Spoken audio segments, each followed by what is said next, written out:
1991 se pasó a una cosa que se llama la democracia participativa, que se había desarrollado desde el mayo del 68 en Francia. Quiere decir que los ciudadanos pueden participar de una manera diferente a la votación. Y una de esas figuras es justamente la revocatoria, que significa que si un mandatario local, alcalde o gobernador, no cumplió su programa o la gente está muy insatisfecha con él, se puede hacer otra especie de elección para que fuera revocado. Esa es esencialmente la revocatoria, que tiene también que ver con el hecho de que estábamos estrenando la descentralización. Hacía poco los alcaldes no eran nombrados por el presidente y a partir del 91 tampoco los gobernadores iban a ser elegidos popularmente. Entonces se buscaba, por un lado, que la gente participara, pero también que tuviera una forma de control de sus mandatarios locales para que no se volvieran unos reyesuelos medievales.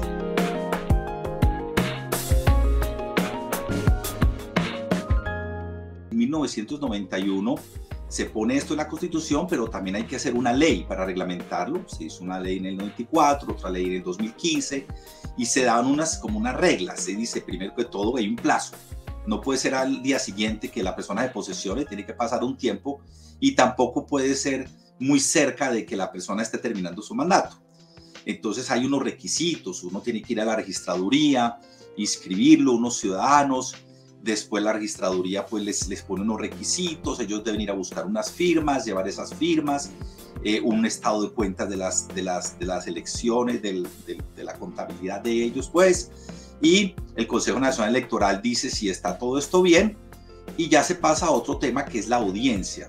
La Corte Constitucional, por motivo de la revocatoria de Peñalosa, que no funcionó tampoco, dijo que era bueno que hubiera una audiencia en la cual las partes le contaran al público cuáles eran su defensa y su contra, y no ir a la votación así directamente.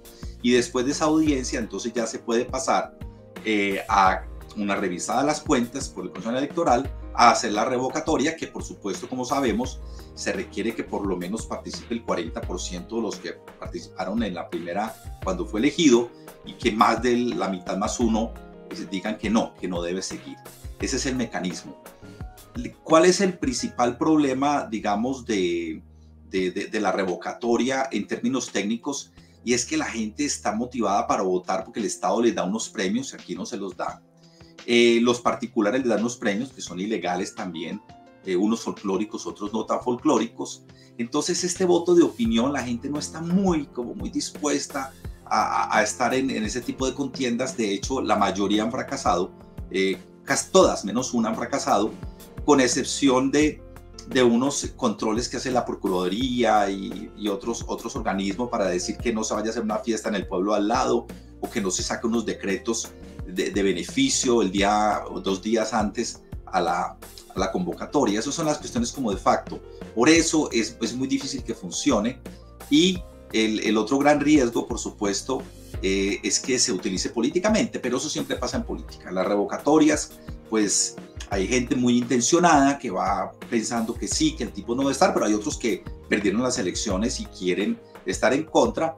Y cuando ya se meten actores políticos, ahí lo que sucede es que pues empiezan las influencias de mucho tipo, empieza a haber peleas judiciales importantes y toda la propaganda. Y hoy en día, con el tema de las redes, más que los medios de comunicación, pero también los medios de comunicación, se vuelve pues como una batalla campal en la que es muy difícil distinguir cuando realmente es una cuestión de retaliación política porque se perdió las elecciones, y cuando efectivamente el tipo lo está haciendo mal.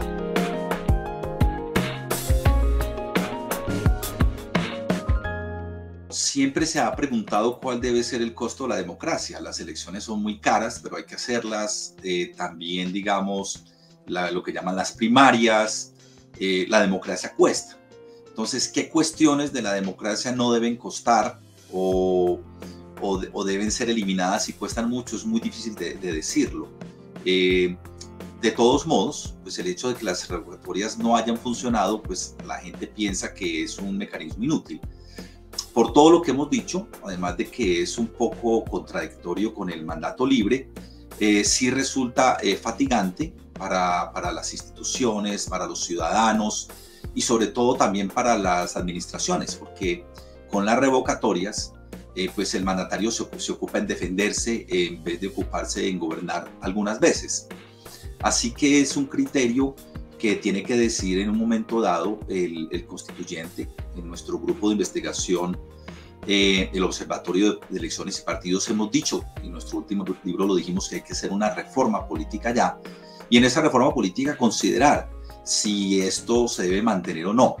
Y va a depender mucho de lo que pase con estas revocatorias. Si estas revocatorias demuestran algún éxito, por lo menos en la visibilización de problemas regionales y locales, pues de todos modos tal vez haya que mantenerlo. Si no, tendríamos que pensar en reforzar otros mecanismos, que haya mejores partidos políticos, que haya mejores controles y más efectivos, mejor educación ciudadana para el momento de votar, y sobre todo que los ciudadanos sean conscientes de que hay muchos otros mecanismos para controlar a los gobernantes.